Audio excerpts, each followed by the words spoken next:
Hey everybody, MrAyrit here. We are up in my living room because we're going to be talking about a DAC that I have been using up here for several months now, and its brother amp. Can you tell I have a? I know I don't make very many videos up here, but can you tell I have a toddler? so So the DAC and Amp that I'm going to be talking to you about are from FX Audio, and they were sent to me by Hifi College. I do get to keep them, but they are not influencing this review in any way, shape, or form, just to be transparent with you. Let's take a look at these units. Okay, so here they are. We've got the DAC is called the FX Audio DS07, and then the amp is the FX Audio L07.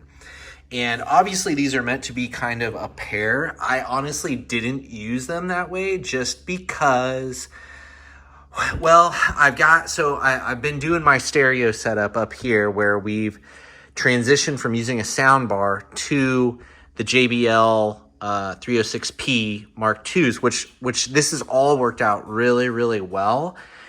I would have tried another set of speakers with this amp up here, but I didn't want to mess with it any more than I already had because it was already a stretch to get my wife to just accept that we were going to get rid of the soundbar in lieu of something else. So we got that taken care of, and I didn't want to mess with it anymore. So I used the amp separately from the DAC. So I know I probably should have done them both as like a pair because that's probably how people would want to buy them, but that's just not the way it worked out for me. All right, so let's take a look at these units a little bit here. Obviously, they have kind of an interesting form factor, right? They're more tall, blocky than like the low kind of cylinder. Sorry, my dust is bad there, but one thing that's kind of weird is the amp is deeper than the DAC.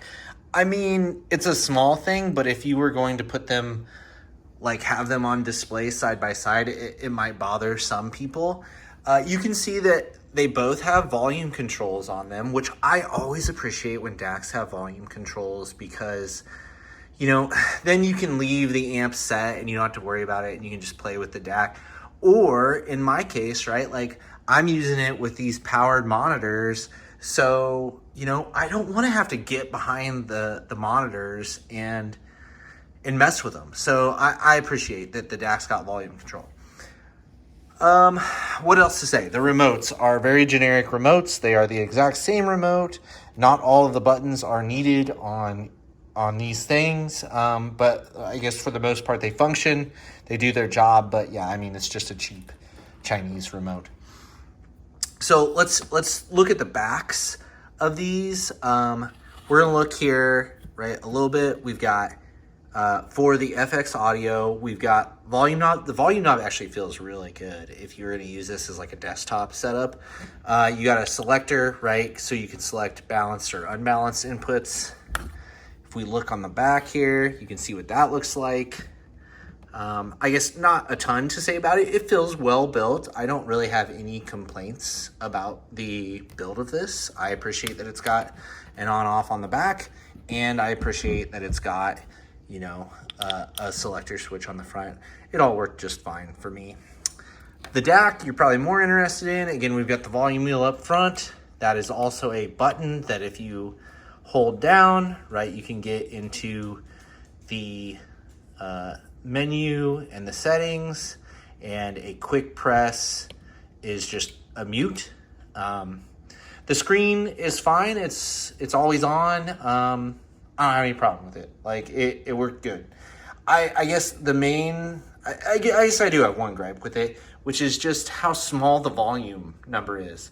Like why would I, like my PCM and the optical, why is that like the biggest thing and the volume is this little line?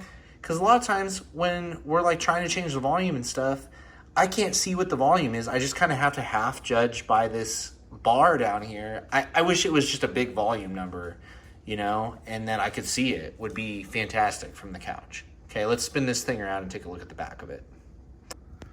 Okay, so here's the back.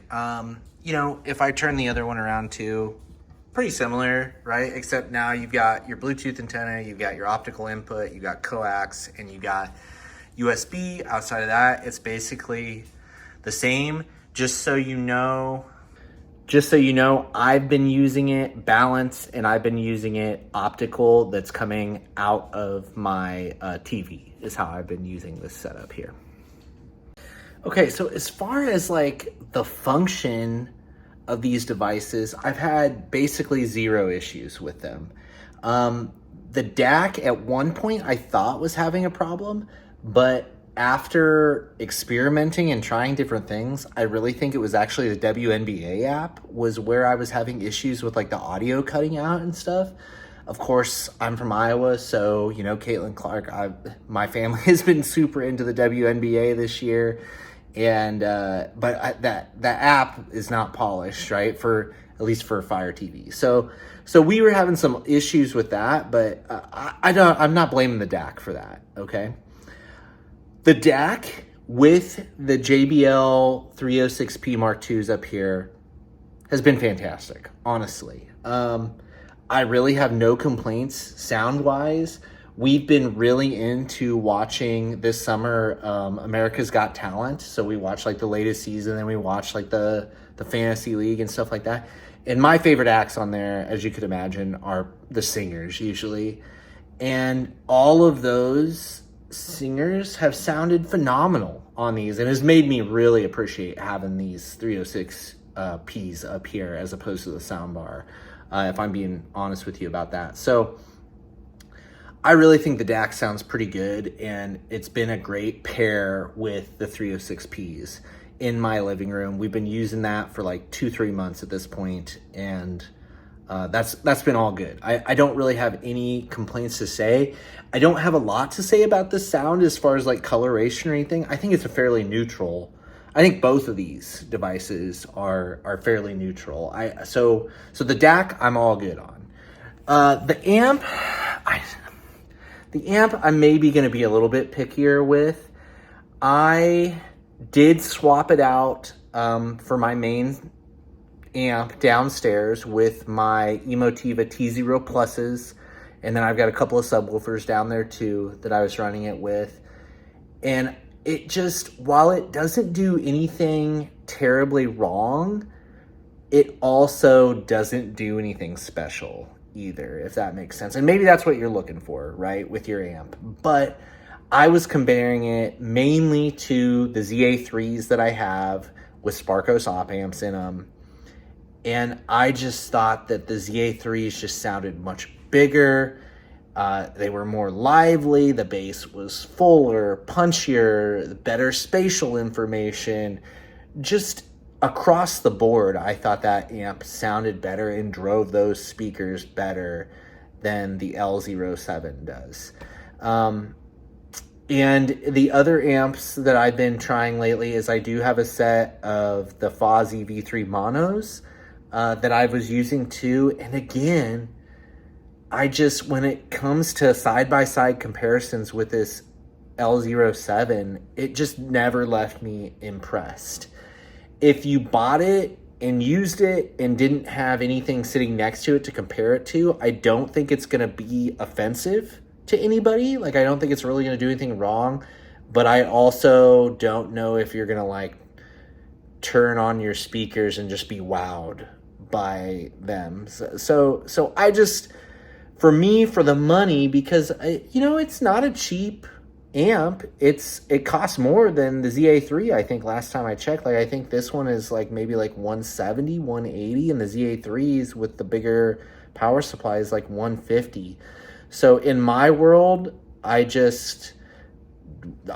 see the L07 really coming into play, if I'm going to be perfectly honest with you on it.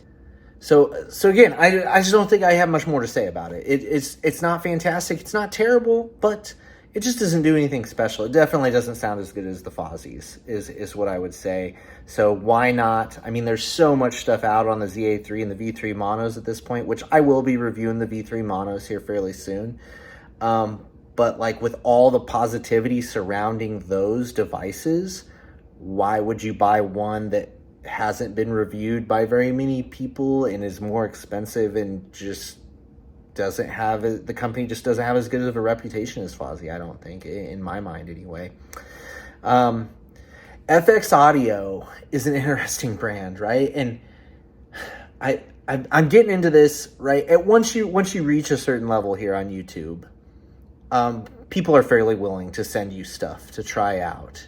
And the sad fact is there's so many just mediocre audio products out there that, like, you really got to start being, and I'm having to start being much more choosy about what I review.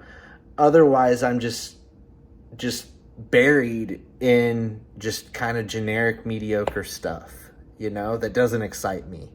And maybe I'll find a gem in there every now and then. Again, the DS07 DAC here has worked phenomenally for me. So I think that was a good find, but like sifting through a bunch of fairly generic stuff, I don't know. I'm getting a little tired of it. You know what I mean? But with that being said, you know, the FX Audio stuff, really, it's been hit or miss for me, right? Some of it seems fairly decent, but some of it is just kind of like meh. So that's where I stand on these two products, and with just the FX Audio stuff in general. I do have one more DAC amp to try from FX Audio, which will be coming here at some point. So stay tuned for that. Again, I do thank Hifi College for sending this stuff out and let me keep it. I appreciate that. I do like trying stuff. I need to get wowed a little more often. Otherwise, I'm going to lose my interest here, I think. Thanks to you guys for watching. I always appreciate it. Do you have experience with this DAC and this amp? Do you feel wildly different than I do? You know, drop comments, opinions, all that stuff down below. As always, I appreciate your time. I appreciate you being here with me and supporting the channel. And hopefully I'll see you in the next one.